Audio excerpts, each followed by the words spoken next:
Hello everyone, my name is Aradhna Jha. I am a science teacher. Today I am here with class 4 science topic adaptations how plants survive.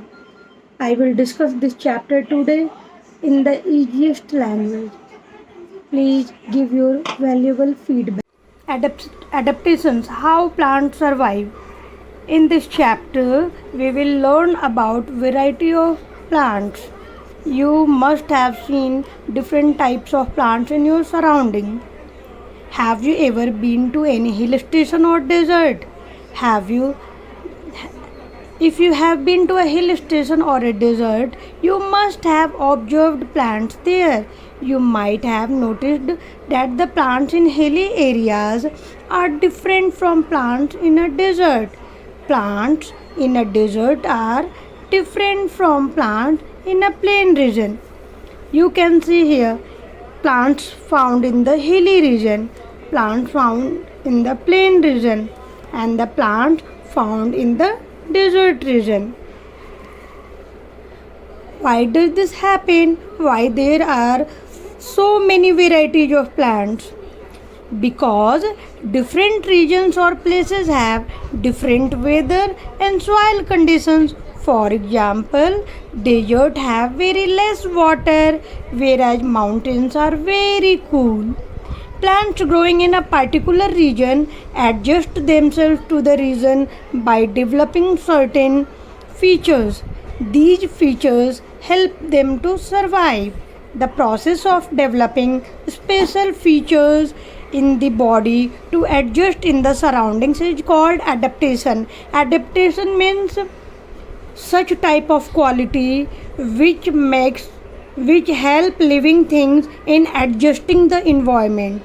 Okay, for example, cactus plant can survive in a desert because they can store water, but mango plants cannot. That is why we do not find mango plants in a desert. Due to adaptation, plants in different places look different. Thus, the plants in a hilly region are different from plants in deserts or plain areas. I think you must have been aware of this point, that why there are varieties of plants. Okay. Now plants have been divided into two categories. First one is called terrestrial or land plants, and second one is aquatic or water plant. First of all, we will discuss about terrestrial plants.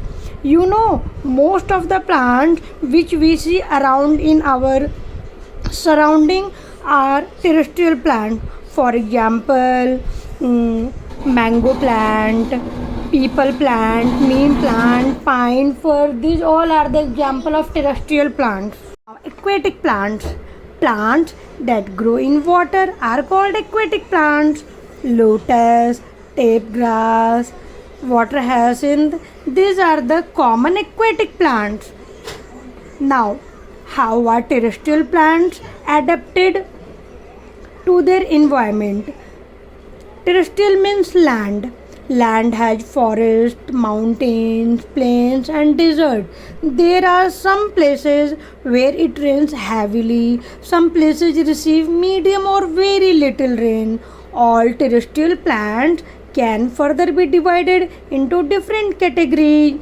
The first type is plants that grow in desert regions. Hot and dry places are called deserts because there is very little water in desert. Cactus, date palm, babool, and kikar are some plants that grow in desert. You can see here the picture of cactus and date palm. Okay, what are the special characteristics of desert plants? In most of the plants, leaves change into spines. This prevents water loss from the leaves.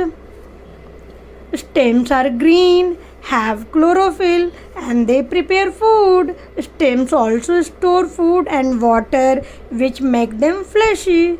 Roots spread out deep under the ground in search of water. Now, the second type is plants that grow in mountain regions.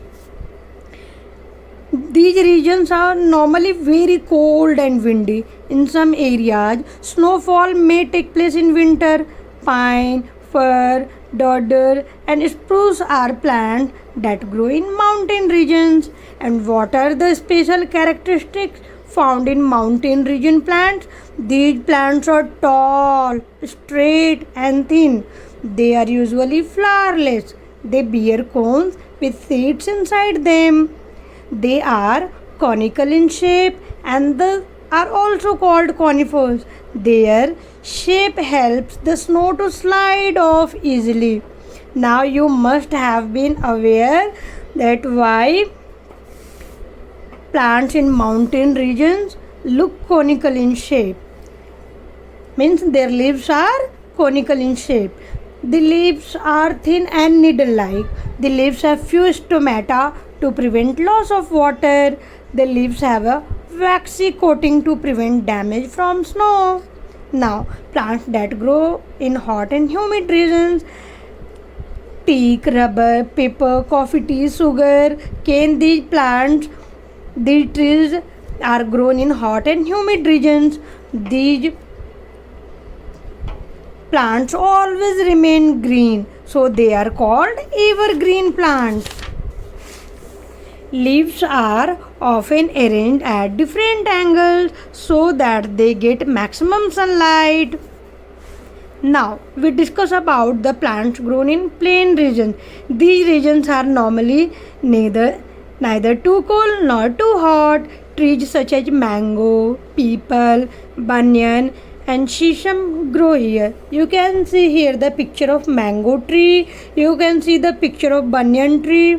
These plants are found in the plain region. Now, these trees have many branches that spread around.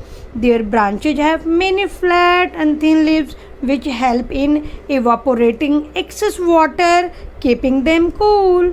Most of the trees can survive in very hot climate and mostly shed their leaves in autumn. New leaves grow again in spring season. Plants that grow in marshy regions. Waterlogged places means the place which is always covered with water are called swamps or marshes. Waterlogged places are called swamps or marshes. Marshy places have sticky and clay soil. Mangroves are plants that grow in marshy regions. The roots of these trees grow out of the soil to breathe. As the soil does not allow the root to breathe, such roots are called breathing roots. Why such roots are called breathing roots? Because they come over the surface of the soil for breathing. Roots have tiny openings at their tips. Okay?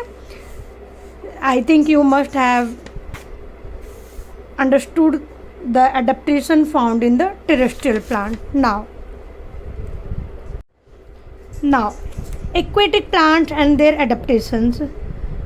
Aquatic means water plants. They are divided into three groups. First one is floating plants, second is fixed aquatic plants, and third is the underwater plants. Floating plants, such plants like water hyacinth, wolffia, pistia, duckweed, these type of plants float on the surface of water. Some plants are of small size, some plants have light and spongy bodies like you can see in wolffia.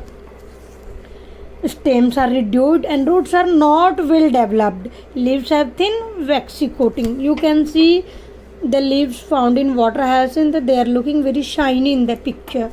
Now fixed aquatic plants, some plants like water lily and lotus are fixed to the bed of the pond. They have hollow and light stems that keep the leaves and the flower afloat. Their leaves are broad with waxy coating that prevents them from rotting. Leaves have stomata on the upper surface to breathe easily.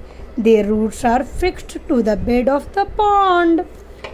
Example of fixed aquatic plant is lotus, and water lily. Both plants are the most beautiful aquatic plants. Both flowers are the most beautiful aquatic flowers. Now, underwater plants, some plants like pondweed, seaweed, tape grass, they remain under the water. Tape grass, seaweed, they are always remain under the water. Their leaves arise in cluster from the roots and do not have any stomata. They have long, ribbon-like narrow leaves. They breathe through their body surface. This was about the adaptations and the special characteristics found in the land plants and the water plants.